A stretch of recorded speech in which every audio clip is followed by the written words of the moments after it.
Hello दोस्तों, उद्घोष academy के ऑनलाइन प्लेटफॉर्म पर आप सभी का स्वागत है। आज हम आप लोगों को भारतीय राष्ट्रीय कांग्रेस के प्रमुख अधिवेशनों के बारे में बताएंगे और उसके पहले आपको मैं भारतीय राष्ट्रीय कांग्रेस के संस्थापक एलन ऑक्टावियो ह्यूम के बारे में और फिर भारतीय राष्ट्रीय कांग्रेस के अधिवेशनों के बारे में लोगों के वक्तव्य क्या थे या स्टेटमेंट क्या थे उसके बारे में बताएंगे। फिर अधिवेशनों पे हम आपको चर्चा करेंगे। सारे अधिवेशनों को हम आपको 1885 से लेकर के 1947 तक के अधिवेशनों के बारे में हम अध्ययन करेंगे।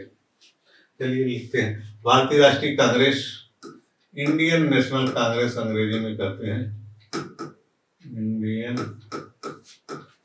National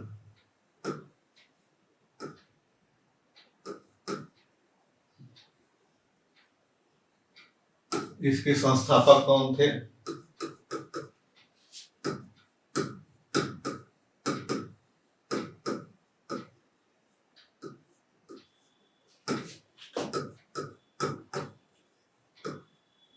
Elon Octavian.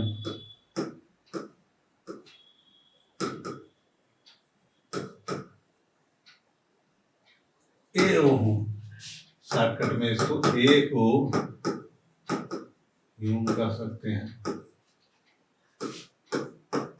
इनका जन्म 1829 में हुई थी और मृत्यु 31 जुलाई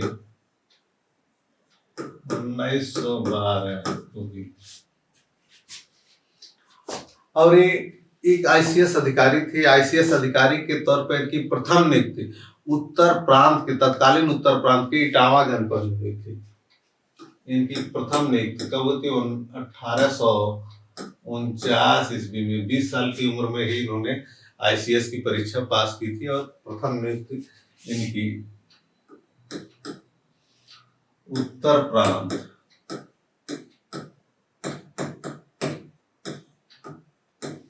इटावा जनपद में।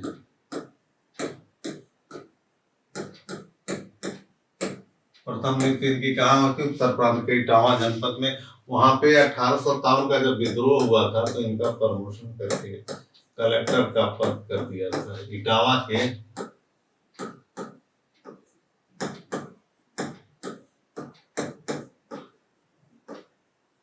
कलेक्टर 1857 का विद्रोह के समय में विद्रोहियों से बचाव करने के लिए इन्होंने साड़ी पहनकर ग्रामीण महिला के भेष धारण करके वहां से पलायन किया था। 1857 के विद्रोह में क्या किया था इन्होंने? साड़ी पहनकर ग्रामीण महिला की भेष में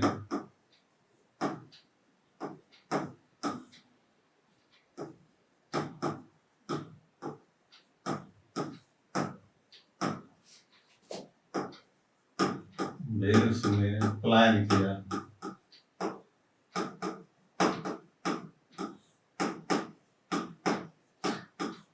पॉलिटिकल रिफॉर्मर के तौर पे इन्हें तो सभी लोग जानते हैं, लेकिन एक बहुत ही अच्छे पक्षी विज्ञानी थे। इन्हें भारतीय पक्षी विज्ञान का पितामह भी कहा जाता था। तो इन्हें भारतीय पक्षी विज्ञान का एलन ऑक्टावियो ह्यूम को क्या कहा जाता था?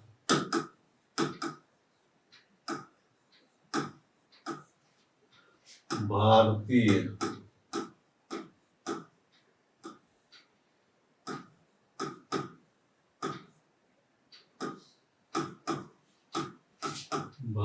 पक्षी विज्ञान का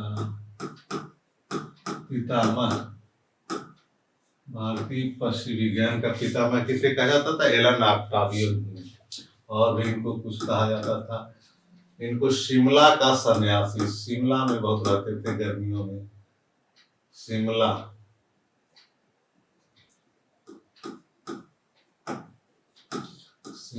का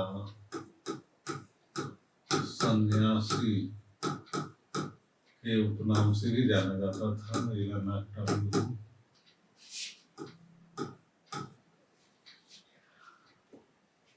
जब इन्होंने 31 जुलाई जब इनकी मृत्यु हुई 1912, तो कांग्रेस का अधिवेशन दिसंबर महीने में होता है। तो इनको 1912 में कांग्रेस का पिता घोषित किया गया।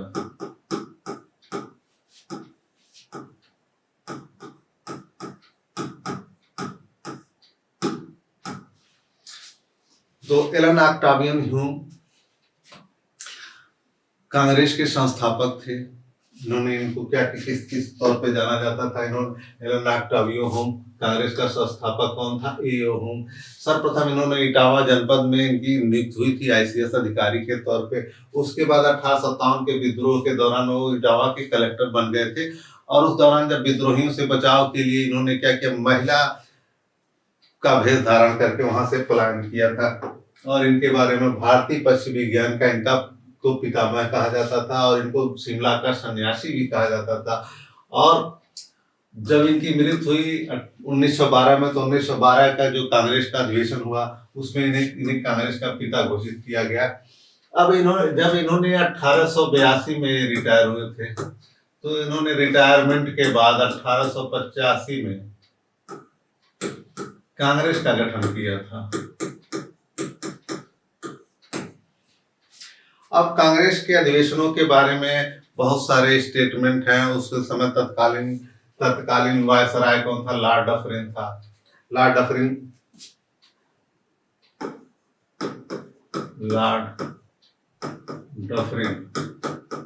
डफरिन का कार्यकाल था हमारा 1884 से लेकर के 1888 तक। इसी के कार्यकाल में भारतीय राष्ट्रीय कांग्रेस का गठन हुआ था। अब इसके प्रमुख अधिवेशनों के बारे में लोगों ने क्या क्या विचार व्यक्त किए हैं, उसे हम देखते हैं। भारतीय राष्ट्रीय कांग्रेस की स्थापना एक ए.ओ. ह्यूम ने, आईसीएस अधिकारी ए.ओ. ह्यूम ने इंडियन नेशनल यूनियन के नाम, किस नाम से किया था, इंडियन नेशनल यूनियन माने संघ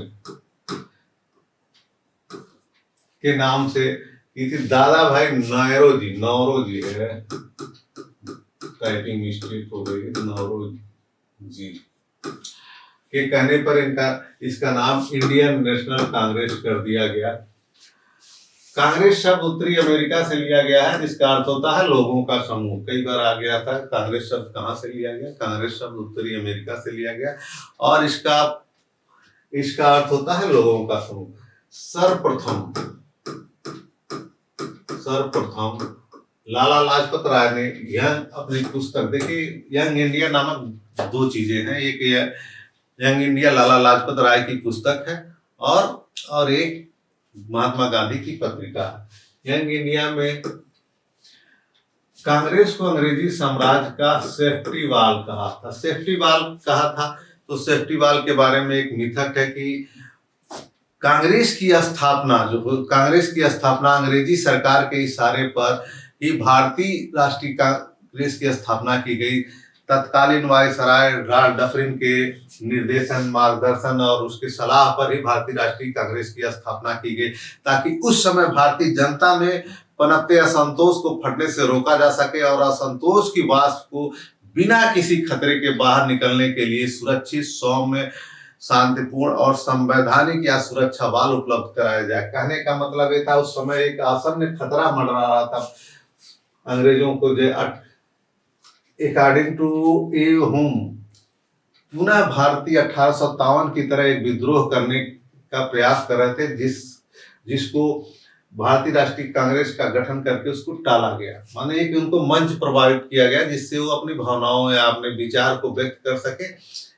लेकिन सच क्या था, अगर ये ह्यूम और उसके उदारवादी साथियों ने कांग्रेस को एज ए सुरक्षा वाल के तौर पे इस्तेमाल करना भी चाहा, तो भी भारतीयों ने उनका बहुत ही अच्छे तरीके से एक तड़ित चालक के तौर पे इस्तेमाल किया। जैसे अगर आंदोलन वो करते हैं, तो आंदोलन की बिजली से वो अंग्रेज उदारवादी इनको बचा सके, और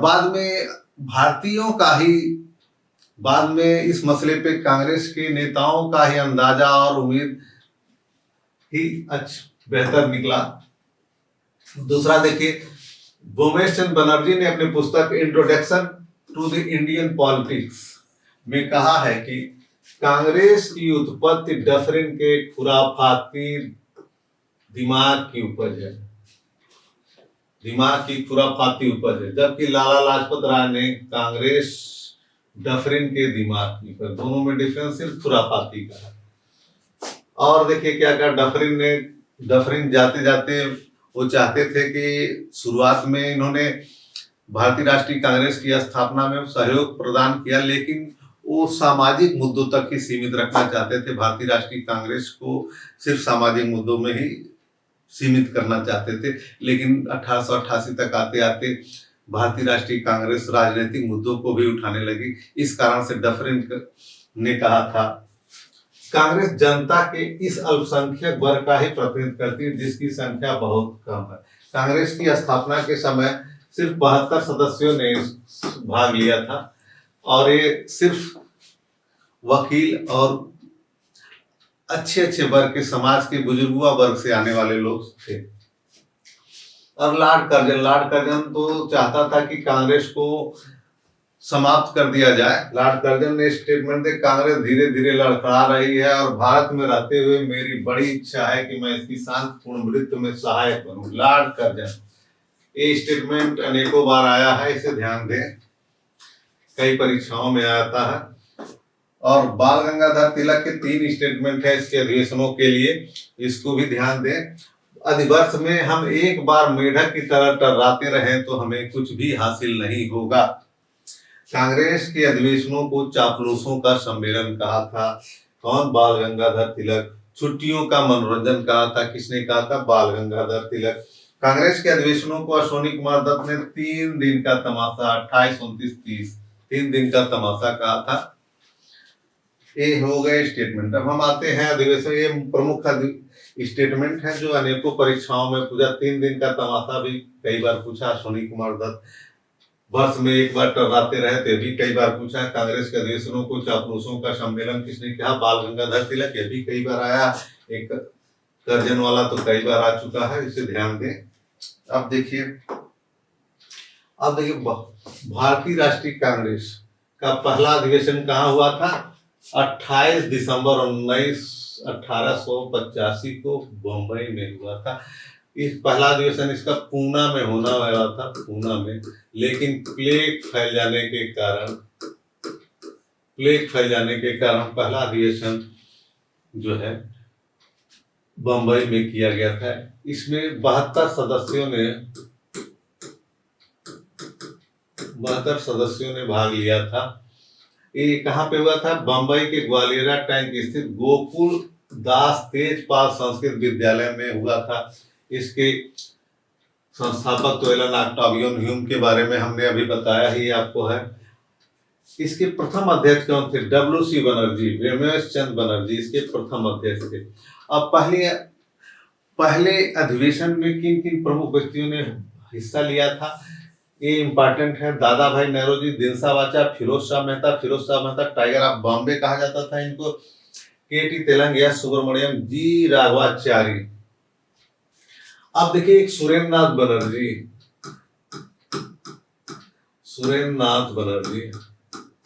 तत्कालीन भारतीय राजनीति में बहुत ही प्रभावशाली व्यक्तित्व थे। तत्कालीन भारतीय राजनीति में इनका बहुत बड़ा कर था सुरेंद्रनाथ बनर्जी में। इन्होंने एक संस्था गठित किया, इंडियन एसोसिएशन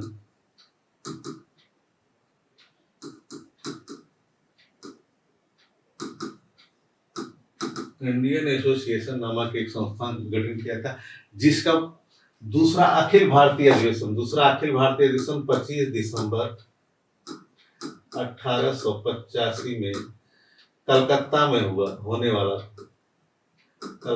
हुआ था, जिसके कारण वो कलकत्ता से बम्बई पहले तो इतना साधन नहीं हुआ करते थे कि आसानी से ही लोग आ जाए, तो इस कारण से जो है ये आ नहीं सके थे पहले अधिवेशन में। तो यही सवाल पूछता है प्रथम अधिवेशन में कौन हिस्सा नहीं लिया था? तो मान लीजिए ऑप्शन में दे दे दादा भाई नौरोजी, दिनसा वाचा, फिरोज शाह मेहता, सुरेंद्रनाथ बनर्जी आप आ सकते हैं, कई बार आया था। और पहले अधिवेशन में इन्होंने क्या क्या प्रस्ताव पास किया था? पहले क्या था? आईसीएस की परीक्षा जो थी इंग्लैंड में होती थी, तो इसको भारत में भी परीक्षा भारत में कराने की मांग की थी, परीक्षा भारत में कराने की मांग की थी। और उम्र जो था, आईसीएस की उम्र जो तो पहले क्या थी, 21 वर्ष थी। लॉर्ड लिटन था, लॉर्ड लिटन 1876 से लेकर के 1880 के दौरान था। इसने क्या किया था, आईसीएस की परीक्षा में भारतीयों का प्रवेश को प्रतिबंधित करने के लिए, भारतीयों का प्रवेश रोकने के लिए इन्होंने क्या किया था, आईसीएस की परीक्षा का उम्र घटा करके 21 से 19 वर्ष कर दिया था, घटाकर। तो यही पहले अधिवेशन में यही मांग रखा गया कि आईसीएस की परीक्षा का उम्र जो है 19 से बढ़ाकर 23 वर्ष किया जाए, ठीक है। और परीक्षा भारत में भी आयोजित किया जाए। पहले परीक्षा इंग्लैंड में आयोजित होती थी, इंग्लैंड बहुत दूर था, यहाँ भारतीय को सभी भारतीय नहीं जा पाते थे वहां पे, इस कारण से भारत में ही करने की मांग रखी गई। और उसकी उम्र जो है 21 साल से घटा करके 19 वर्ष कर दिया था लिटन ने, उसी को 19 से बढ़ा करके 23 वर्ष करने की मांग किया था।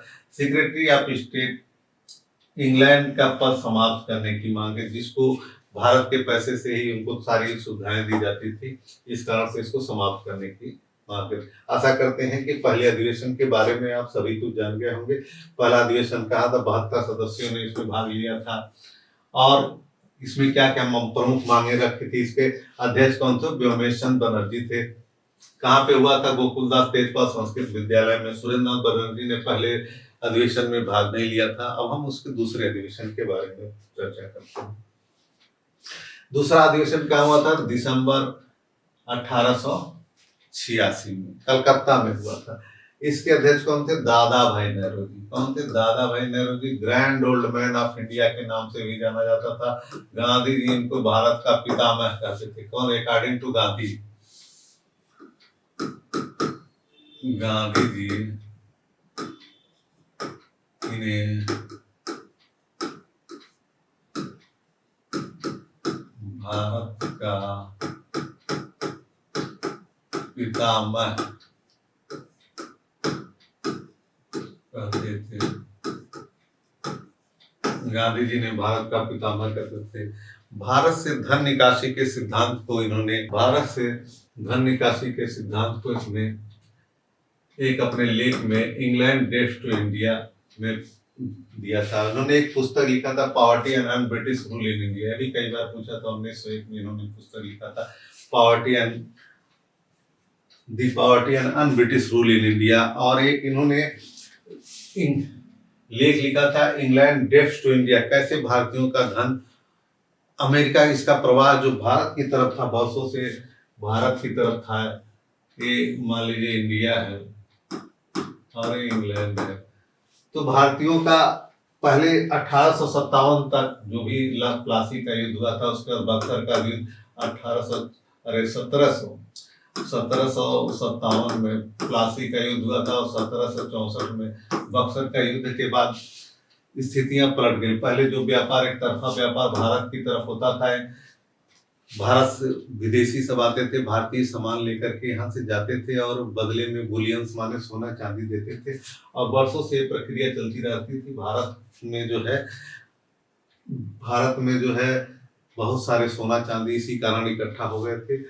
लेकिन जब अंग्रेजों ने बंगाल, बिहार, उड़ीसा के दीवानी प्राप्त कर ली, तो उन्होंने क्या किया, भारत से रॉ मटेरियल ले जाते थे और कच्चा माल जो है वहाँ इंग्लैंड ले जाते, तो वहाँ की फैक्ट्रियों में, वहाँ इंडस्ट्रियलाइजेशन हो गया, तो वहाँ की फैक्ट्रियों में माल तैयार करके भारत में लाते थे। सस्ते में माल खरीदते थे और फिर भारत में डंप करते थे, और फिर भारतीय उसे खरीदते थे, बदले में भारत से सोना चांदी इधर जाने लगा, तो उसको रिवर्स कर दिया गया। इसी मैंने धन निकासी के सिद्धांत को इन्होंने सर्वप्रथम दादा भाई नेहरू जी ने अपने लेख इंग्लैंड डेट्स टू इंडिया में सर्वप्रथम उल्लेख किया था। The poverty and British rule in India पुस्तक उन्होंने लिखा था 1901 में। और डफरिन ने सम्मेलन में आए हुए प्रतिनिधियों को उद्यान भेज दिया था। इसी में कार्यपालिका और न्यायपालिका का पृथक्करण की मांग की गई थी सीधे। अब आते हैं तीसरे अधिवेशन पे। तीसरा अधिवेशन कहाँ हुआ था? दिसंबर 1887 में मद्रास में हुआ था। प्रथम मुस्लिम व्यक्ति बदरुद्दीन तैयब जी प्रथम मुस्लिम अध्यक्ष थे इस अधिवेशन के। प्रथम बार भारतीय भाषाओं में भाषण दिया गया और कांग्रेसी बनों का नारा गया था। इसमें प्रथम इम्पोर्टेंट क्या है, इसमें बदरुद्दीन तैयब जी इसके अध्यक्ष थे, प्रथम मुस्लिम अध्यक्ष। ये भी कई बार आ चुका है। और ये दिसंबर 1887 में मद्रास में हुआ था। और एक सैनिक स्कूल, भारत में सैनिक शिक्षा के लिए किम्बरले कॉलेज की तर्ज पर एक विद्यालय की स्थापना की मांग रखी, जिसे कर्जन ने भारत के क्वेटा, आधुनिक पाकिस्तान में है, नेशनल डिफेंस कॉलेज की स्थापना करके 1904 में पूरा किया था कर्जन। अब आते हैं हम चौथे अधिवेशन में। चौथे अधिवेशन में क्या हुआ था? चौथा अधिवेशन कहाँ हुआ था? जॉर्ज प्रथम अंग्रेज अध्यक्ष जॉर्ज इलाहाबाद में हुआ था चौथा अधिवेशन। इसकी अध्यक्षता कौन की थी? जॉर्ज प्रथम अंग्रेज अध्यक्ष थे। 1888 में इलाहाबाद में हुआ था। प्रथम बार लाला लाजपत शामिल हुआ और इसमें हिंदी में इन्होंने भाषण दिया। अभी तक सभी लोग अंग्रेजी में बोलते थे। जो भी लोग थे, पढ़े लिखे लोग और बुजुर्गों वर्ग के लोग इसमें सम्मिलित हुआ करते थे। इस कारण से जो भी भाषण होता था अंग्रेजी में देते थे। लेकिन पहली बार लाला लाजपत राय ने, इन्हें शेरे पंजाब के नाम से भी जाना जाता था, इन्होंने हिंदी में भाषण दिया था। और पांचवा अधिवेशन कहाँ हुआ था? बम्बई में। दिसंबर 1889 में बम्बई में हुआ था। विलियम वेंडरवर्ड कौन थे? विलियम वेंडरवर्ड ने एओहुम की जीवनी कौन लिखा था? एओहुम के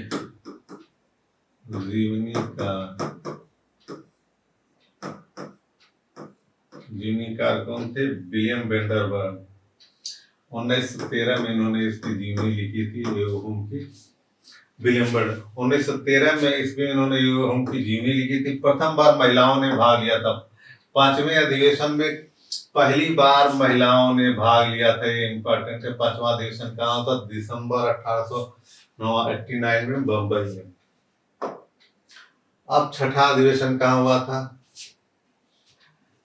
छठा अधिवेशन देखिए, दिसंबर 1890 में कलकत्ता में। इसकी अध्यक्षता कौन किया था? फिरोज शाह मेहता, टाइगर ऑफ बॉम्बे के नाम से जाने जाते।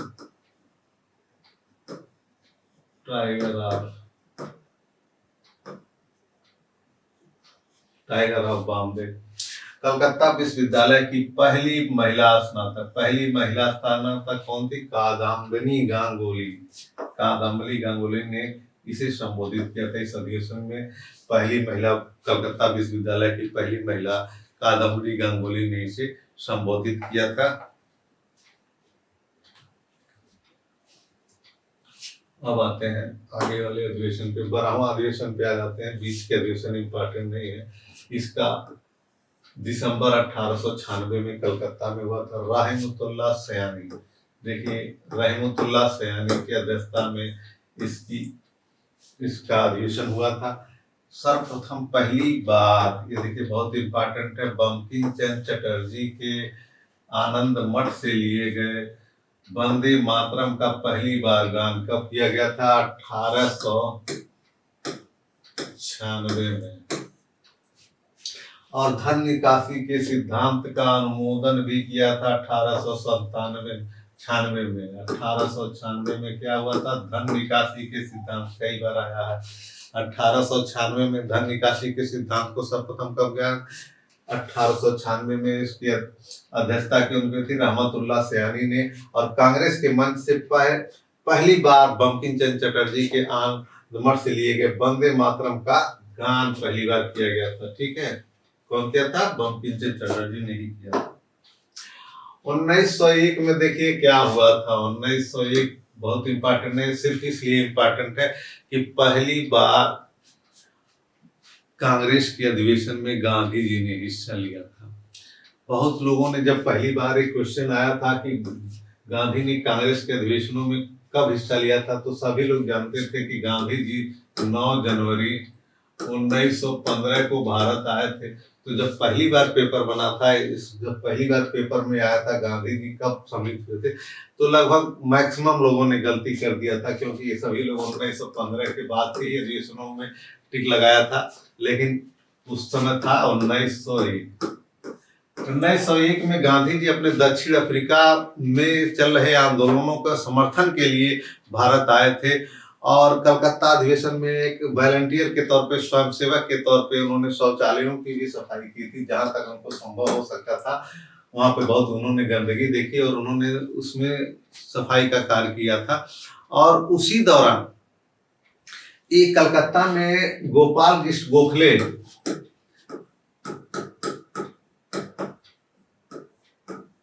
गोपाल कृष्ण गोखले, उसी दौरान गोपाल कृष्ण गोखले के यहाँ एक माह रहे थे, एक माह उनके यहाँ निवास किया था। उसी दौरान वो गोपाल कृष्ण गोखले से बहुत प्रभावित हुए थे और उन्होंने उनको अपना राजनैतिक गुरु मान लिया था। गांधी जी के गुरु कौन थे? राजनीतिक गुरु कौन थे? गोपाल कृष्ण गोखले। और गोपाल कृष्ण गोखले के राजनीतिक गुरु कौन थे? महादेव गोविंद रानडे। जब देख लीजिएगा, महादेव जस थे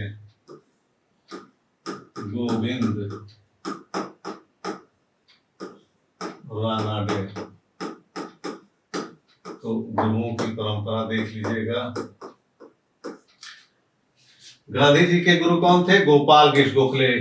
अभी गोपाल कृष्ण गोखले की मौत जो है 1915 में ही हो गई थी, नवंबर। यानी अगर आप कल्पना करेंगे कि गांधी जी 15 में आए थे और कब उनसे गोपाल कृष्ण गोखले के इतनी कम पीरियड में मिले थे, लेकिन नहीं, गोपाल कृष्ण गोखले जो है से गांधी जी 1901 में ही मिले थे और एक माह उनके यहाँ रुके थे। और इस दौरान उनके कार्यकलापों से उन्होंने, गांधी जी बहुत प्रभावित हुए थे और गोपाल कृष्ण गोखले को अपना गुरु मान लिया था।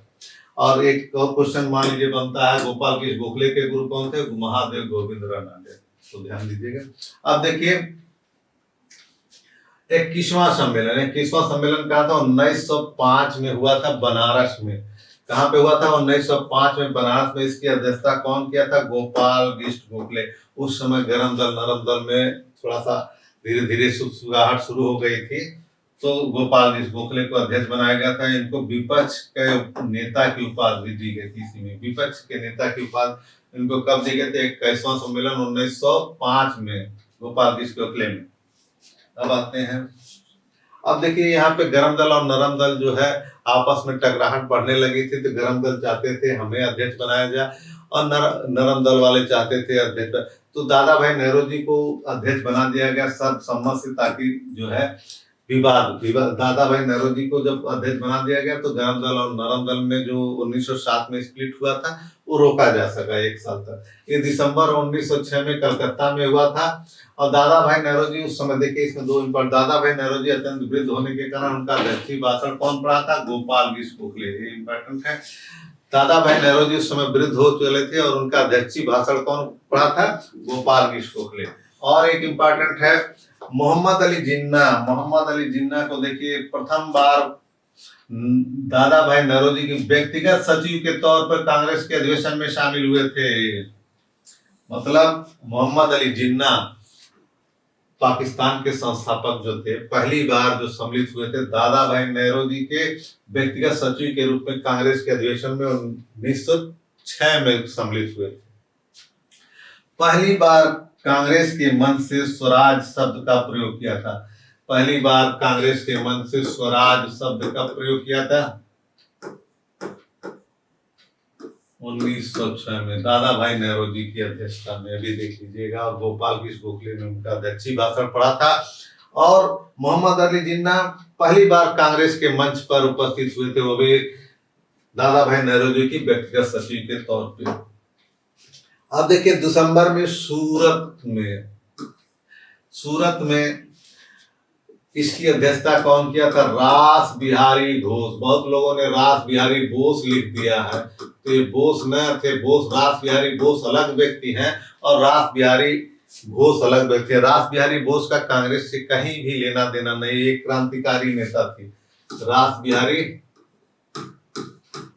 अभी हम लास्ट में इनको बारे में बता दें। रास बिहारी बोस क्रांतिकारी,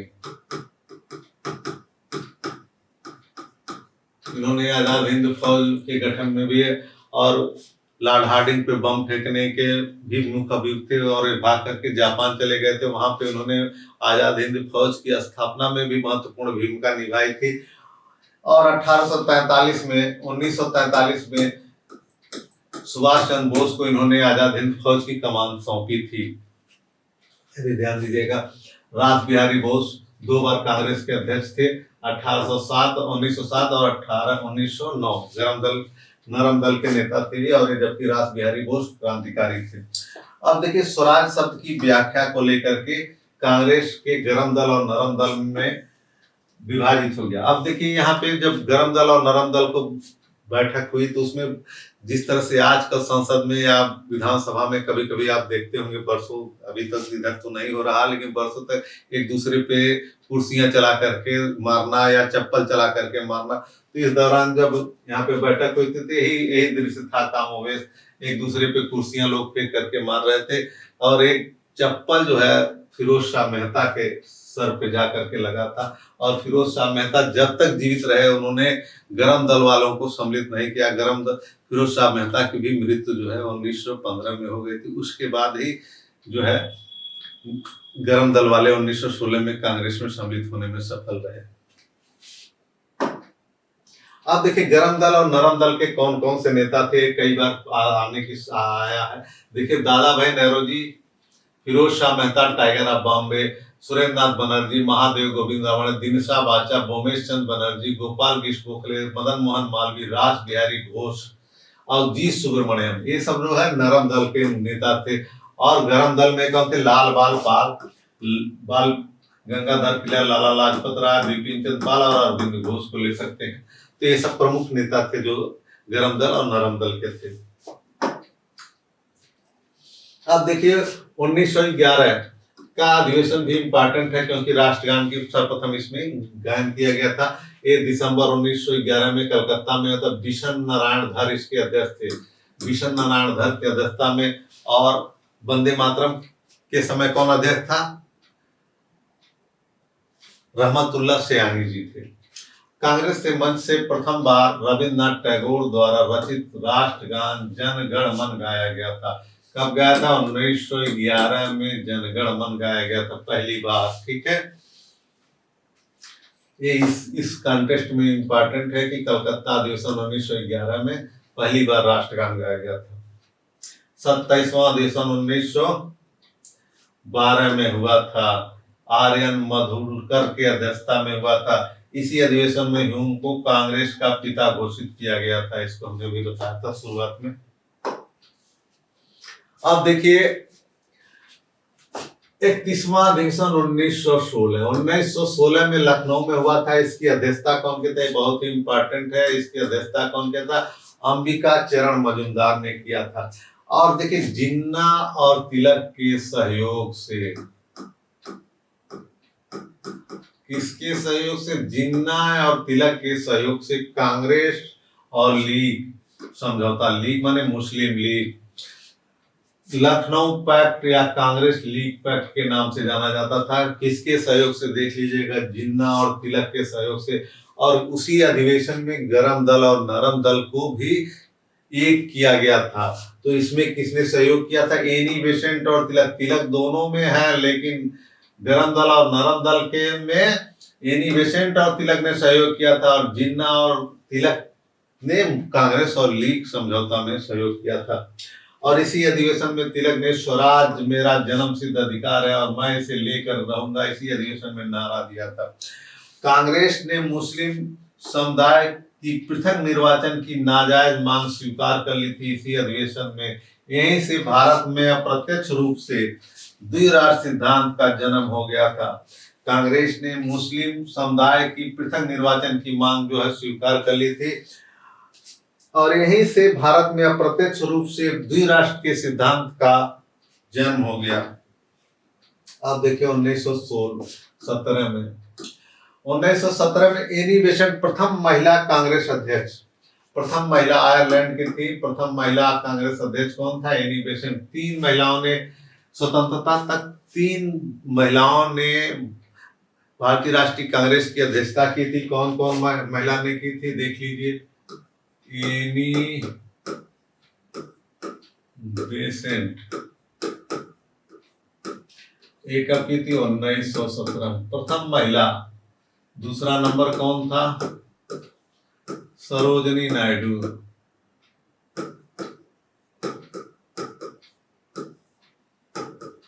नायडू 1925 कानपुर अधिवेशन था, कई बार आ चुका है। प्रथम भारतीय महिला कौन थी? सरोजिनी नायडू, जिन्होंने भारतीय राष्ट्रीय कांग्रेस की अध्यक्षता की थी। कब? 1925 में। और प्रथम महिला की जब बात करें 1917 में, प्रथम महिला एनी बेसेंट थी और प्रथम भारतीय महिला सरोजिनी नायडू थी, जो कानपुर अधिवेशन में भारतीय राष्ट्रीय कांग्रेस की अध्यक्ष। तीसरी महिला थी Nalini Sengupta.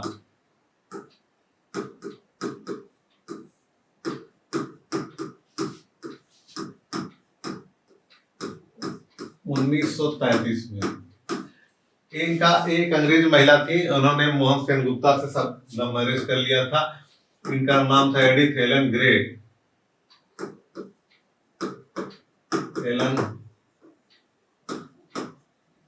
Edith Helen grey इनका नाम था। नलिनी सेनगुप्ता एक अंग्रेज महिला थी और इन्होंने एक भारतीय से शादी किया था, मोहन सेनगुप्ता से, यतीन्द्र मोहन सेनगुप्ता से किया था। और क्रांतिकारी गतिविधियों में सेनगुप्ता के लीन रहने के कारण 1943 में उनको फांसी दे दी गई थी और उसी के बाद जो है नलिनी सेनगुप्ता को प्रेसिडेंट बनाया गया था। अब देखिए, पहली बार भारत आने के बाद गांधी जी 1915 में भारत आए और 2 साल तक भारत भ्रमण किया था और उन्होंने 2-3 ही कार्य किया था। पहले चंपारण आंदोलन, अहमदाबाद मिल मजदूरों के लिए आंदोलन किया था, ये सब आंदोलन किया था। उस पर 3 आंदोलन किया था। उसके बाद जो है पहली बार गांधी जी भारत आए और इसी अधिवेशन में इन्होंने सम्मिलित हुए और भाषण हिंदी में दी। देखिए, गांधी जी के आने के बाद जो है गांधी जी ने अभी तक भारतीय राष्ट्रीय कांग्रेस से सिर्फ ऊपरी तबके के लोग या बुजुर्गों वर्ग के लोग ही सम्मिलित होते थे। गांधी जी ने जन सामान्य को भारतीय राष्ट्रीय कांग्रेस से जोड़ने का प्रयास किया और वो सफल भी रहे। और गांधी जी के ही कारण जो है भारतीय राष्ट्रीय कांग्रेस में बहुत सारे लोग, जन सामान्य लोग जुड़े। अब देखिए, इसके बाद जो 1920 का एक विशेष अधिवेशन हुआ था, 1920 में कांग्रेस का विशेष अधिवेशन हुआ था जिसमें लाला लाजपत राय अध्यक्षता हुई थी। लाला लाजपत राय की अध्यक्षता में एक विशेष अधिवेशन, कहा जाता था लाल बाल पाल में से कौन अध्यक्ष बना था, तो सिर्फ लाला लाजपत राय ही, एक वो भी विशेष अधिवेशन में। तिलक कभी भारतीय राष्ट्रीय कांग्रेस के अध्यक्ष नहीं रहे। लाला लाजपत राय की अध्यक्षता में कलकत्ता में हुआ। इसमें असहयोग के प्रस्ताव को स्वीकार किया गया। असहयोग के प्रस्ताव का विरोध किसने किया था देख लीजिए। CR दास, मदन मोहन मालवीय और बिपिन चंद्र पाल ने इसका विरोध किया, जबकि समर्थन किसने किया था? मोतीलाल नेहरू ने असहयोग के प्रस्ताव को समर्थन किया था। जबकि वार्षिक अधिवेशन जब हुआ था, जब 1920 का ये विशेष अधिवेशन कलकत्ता में हुआ था, वो कुछ दिन पहले ही हो गया था। जबकि CR दास, जो चित्तरंजन दास ने 1920 के नागपुर के वार्षिक अधिवेशन में अपना विरोध वापस ले लिया और असहयोग के प्रस्ताव को स्वयं पेश किया। असहयोग का प्रस्ताव किसने पेश किया? कई बार आ चुका है। तो असहयोग का प्रस्ताव किसने किया था? CR दास, चित्तरंजन दास ने किया था। CR दास, चित्तरंजन दास ने 1920 में नागपुर के वार्षिक अधिवेशन में अपना विरोध वापस ले लिया और असहयोग के प्रस्ताव को स्वयं पेश किया। असहयोग के प्रस्ताव को किसने पेश किया? CR दास ने। शुरुआत में किसने विरोध किया? CR दास ने। लेकिन फिर जब वार्षिक अधिवेशन हुआ तो इन्होंने अपना विरोध वापस ले लिया और उसका प्रस्ताव का समर्थन किया और स्वयं प्रस्ताव पास किया। और 1920 के असहयोग आंदोलन के प्रस्ताव के कारण जिन्ना, मोहम्मद अली जिन्ना, एनी बेसेंट और बिपिन चंद्र पाल, GS खरपड़े आदि नेताओं ने कांग्रेस छोड़ दी। ये देखिए, जिन्ना कब कांग्रेस ने छोड़ दिया? पहली बार कब सम्मिलित हुआ था? 1906 में। 1906 में दादा भाई नौरोजी के निजी सचिव के तौर पे उन्होंने सम्मिलित हुआ और 1920 में इन्होंने जिन्ना ने कांग्रेस को छोड़ दिया और फिर कभी कांग्रेस में नहीं आए। एनी बेसेंट ने भी कांग्रेस को त्याग दिया और बिपिन चंद्रपाल ने भी त्याग दिया। अब देखते हैं आगे अगला अधिवेशन। अगला अधिवेशन 1920 नागपुर में हुआ था। बी राघवाचारी इसके अध्यक्ष थे। 1920 में नागपुर में हुआ था। बी राघवाचारी इसके अध्यक्ष थे। वार्षिक अधिवेशन था जिसमें असहयोग के प्रस्ताव को पारित किया गया था। कांग्रेस के संविधान में संशोधन करके उसके लिए 25 पैसा शुल्क के तौर पे लिया गया और उसको कम करके और 21 वर्ष की आयु कर दी गई। कोई भी व्यक्ति जो 25 पैसा चौनिया वाला सदस्यता प्रमाण पत्र मिलता था और 21 वर्ष उम्र कर दी गई। पहली बार कांग्रेस ने रियासतों के प्रतिनिधि की घोषणा की थी और असहयोग आंदोलन का प्रस्ताव भी इसी में पारित हुआ। असहयोग आंदोलन का प्रस्ताव कब पारित हुआ? 1920 के नागपुर के अधिवेशन में, जिसकी अध्यक्षता बी राघवाचारी ने किया था। और 1923 में कांग्रेस का एक विशेष अधिवेशन हुआ था। 1923 में दिल्ली में अबुल कलाम आजाद की अध्यक्षता में हुआ। इसी समय उस समय इनकी उम्र के क्या थी? 35 वर्ष। सबसे कम उम्र के, देखिए एक क्वेश्चन बनता, सबसे कम उम्र में भारतीय राष्ट्रीय कांग्रेस की अध्यक्षता किसने किया था? तो भारतीय राष्ट्रीय कांग्रेस की सबसे कम उम्र में अध्यक्षता कौन किया था? अबुल कलाम आजाद ने किया था। मात्र 35 वर्ष की अवस्था में इन्होंने भारतीय राष्ट्रीय कांग्रेस की अध्यक्षता की थी। एक क्वेश्चन और, सबसे लंबे समय तक भारतीय राष्ट्रीय कांग्रेस की अध्यक्षता किसने किए थे? अबुल कलाम आजाद। 40 से लेकर के 45 तक इन्होंने भारतीय राष्ट्रीय कांग्रेस की लगातार अध्यक्षता की थी, क्योंकि 42 में जो भारत छोड़ो आंदोलन हुआ था उस दौरान कांग्रेस को असंवैधानिक घोषित कर दिया गया था, जिस कारण से कांग्रेस के अधिवेशन नहीं हुए थे और 40 से 45 तक लगातार भारतीय राष्ट्रीय कांग्रेस के अध्यक्ष बने रहे थे। तो सबसे लंबे और सबसे कम उम्र के भारतीय राष्ट्रीय कांग्रेस के अध्यक्ष कौन थे? अबुल कलाम आजाद। अब यहीं पर हम समाप्त करते हैं। फिर अगले पार्ट में, पार्ट टू में इसको आगे किया जाएगा। पार्ट 1 में यहाँ तक देखिए, तो पार्ट 2 में आगे। वीडियो अंत तक देखने के लिए आप सभी का धन्यवाद।